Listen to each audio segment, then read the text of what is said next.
Dillian the Body Snatcher right here. It's a champ. Big up to Sporting Icon. Subscribe.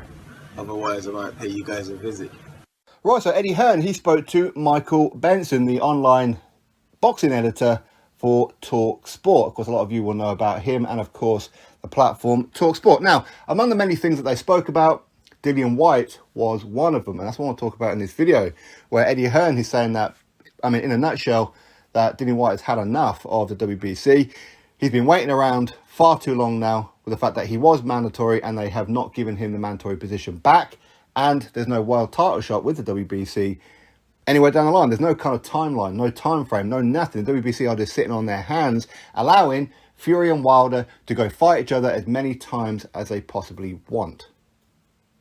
So Dillian Whyte's had enough. Looks like he's going to be taking some legal action against him, which is great news. How many times have I interviewed Dillian Whyte, and how many times have I said and spoken to Dillian about this whole situation with the WBC? When are you going to get a world title shot? What are you doing about it? Are you going to take legal action? And quite a few times, like, yeah, I will. And suddenly the WBC backtrack, and then Dillian is back to square one, and he's now having to go through it time and time again. How many times have I interviewed Eddie Hearn and said the same thing to him?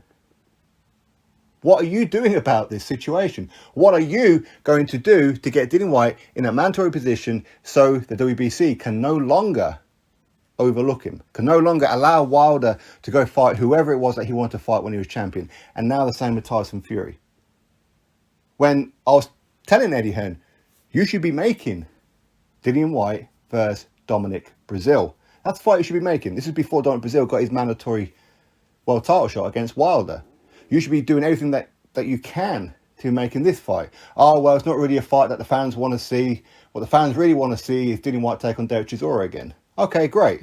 That's great for his pocket and everything, but that's not going to get in the mandatory position. Should have paid Dominic Breazeale over the odds for it. You did it with Anthony Joshua when it comes to Charles Martin, and you've done it for other fighters as well. Why haven't you done that for Dillian? You should have done this a few years ago, but he didn't want to do that. And this has been one of my frustrations with Eddie Hearn when it comes to Dillian Whyte. He's put a lot of money into his pocket, so I can't criticise him, of course not. Dillian Whyte has been a pay-per-view fighter, but again, that's because Dillian Whyte has made himself a pay-per-view fighter. People want to tune in and watch him. Now, Dillian Whyte, he's been number one with the WBC ever since he defeated, Robert Helenius. I believe that was for the WBC silver title. That was back in, I want to say, October, November kind of time, 2017.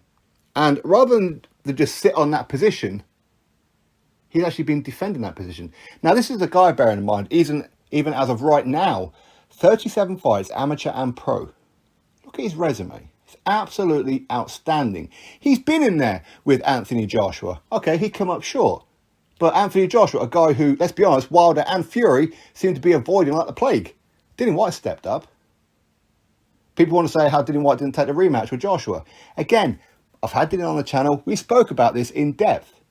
I'm not going to go through it again as to why he turned that fight down, because, well, I suppose in a nutshell, it wasn't a legitimate offer that really came through. As in an offer that was as good as what Jaron Miller and that was offered, and then ultimately Andy Ruiz Jr. Again, that's here on the channel. In fact, I'll put that at the end of this video. You've also got the fact that Dillian Whyte, he's been defending his number one position, not against any old scrub, but against Joseph Parker, former WBO World Heavyweight Champion. Undefeated at the time, former WBA World Champion Lucas Brown. People can look back and scoff now, but at the time people weren't scoffing. Derek Chisora in a rematch. He didn't need to do that. Again, I've just spoken about that bit. Oscar Rivas. Marius Wack, even though Dillian Whyte was way out of shape and in depression because of what UKAD, the British Box Border Control, and the WBC were doing to him. Then, of course, Alexander Povetkin on 2 occasions. Sure, he came up unstuck, should we call it, against Alexander Povetkin first time, but in the rematch, comprehensively battered him. So Dillian Whyte has been defending his position time and time again. And in that time, Deontay Wilder has defended that WBC belt and refused to fight Dillian Whyte, and the WBC did absolutely nothing about it. Okay, they ordered Dillian Whyte to take on Luis Ortiz. Okay, for a secondary mandatory position. I don't know how many times I need to say this before people understand. Secondary mandatory. Not mandatory, secondary mandatory. The WBC have never done this, to my knowledge, have never ever created a secondary mandatory.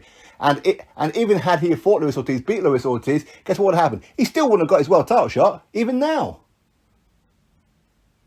But that's what they did. But even then, Dillian Whyte said, okay, cool. To Deontay Wilder, when Wilder said, if you fight and defeat Luis Ortiz, you got me next, Dillian Whyte went, okay, cool. Not only that, I'll knock him out. But you've got to sign something to say that you are fighting me and nobody else next. Wilder refused to do it. He's always been frozen out, and the WBC allow him to do it. Wilder has defended that belt twice against Tyson Fury in this whole time that Dillian Whyte's been number one. Twice against Luis Ortiz. He even had a damn rematch with Bermane Stiverne, who the WBC made mandatory, even though he never fought a final eliminator. Dillian Whyte's been fighting final eliminator after final eliminator after final eliminator. He's been defending that position. He's been going through ever since he became the WBC international champion, then the silver champion, now the interim champion, and the mandatory challenger. Then they strip him of the mandatory position because of the whole UCAD situation. Even though he passed all VADA, which is WBC protocol. Then, of course, he was cleared, and what?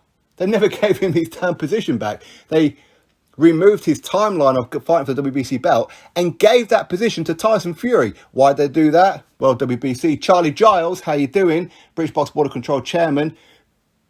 You're the reason why, isn't it? Mr. Sullivan said, you are the reason why, Charlie Giles. British Box Border Control Chairman. What an absolute chump. What an absolute chump. Hopefully, if Dillian Whyte takes them to court, hopefully he drags Charlie Giles through it as well.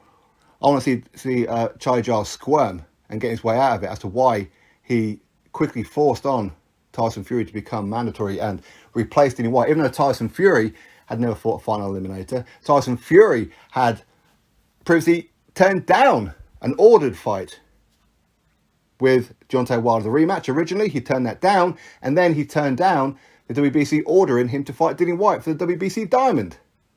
But they still gave him mandatory position. Dillian Whyte has been paying sanctioning fees. He has been fighting eliminators. He has been fighting some of the top guys out there. More so than twice Luis Ortiz, who hasn't beaten anybody. More so twice than Tyson Fury, who last time he'd done something was when he defeated Vladimir Klitschko back in 2015. Give me a break. More so than a Bermane Stiverne rematch who became mandatory after he lost to Deontay Wilder and didn't have a fight for the best part of 2 years, except for one against Derek Rossi, where arguably he lost. He even got dropped in that fight. Dominic Breazeale also had a world title opportunity. Dominic Breazeale. Yep, Dominic Breazeale. For a mandatory position, even though he never fought a final eliminator. He was awarded that position because Bermane Stiverne pulled out of their fight to go fight Wilder himself. So WBC gave Dominic Breazeale the mandatory position when he fought Eric Bloody Molina. Have a laugh. So Dillian Whyte is absolutely correct. Has any of these fighters that I've just mentioned that Deontay Wilder defended that belt against done anything more than Dillian Whyte? Name me one of them. Tyson Fury, kind of, maybe. Yes, he did defeat Vladimir Klitschko. But again, back in 2015. After 3 years since that fight. Come on now. Either way, yep. For me, Dillian Whyte, absolutely correct. Hopefully he does. Hopefully this isn't just an idle threat. Hopefully he goes through with it. Hopefully he is going to be kind of one of the guys that goes, you know what, I've had enough of these sanctioning bodies. Bin off the WBC. I ain't going to be ranked by you. I ain't going to fight for any of your titles or any other alphabet belt. And hopefully other fighters follow suit. Because eventually it all just come down to just the Ring magazine. That's what it'll come down to. And I think that's probably what's needed. Dillian Whyte's been paying far too much money to these sanctioning fees of the WBC. Far too much money. And they're quite happy to screw him over. Was it a coincidence that Tyson Fury and Deontay Wilder agreed to a rematch? Right smack bang in the middle of when Dillian Whyte was supposed to get his world title shot originally. And then suddenly, what happened? Adverse find on his UCAD sample, which turned out to be not true. But they suspended him in the meantime and awarded to Tyson Fury. Coincidence? One hell of a coincidence, isn't it? Anyway, drop your thoughts below. Click thumbs up, subscribe. Catch you on the next video.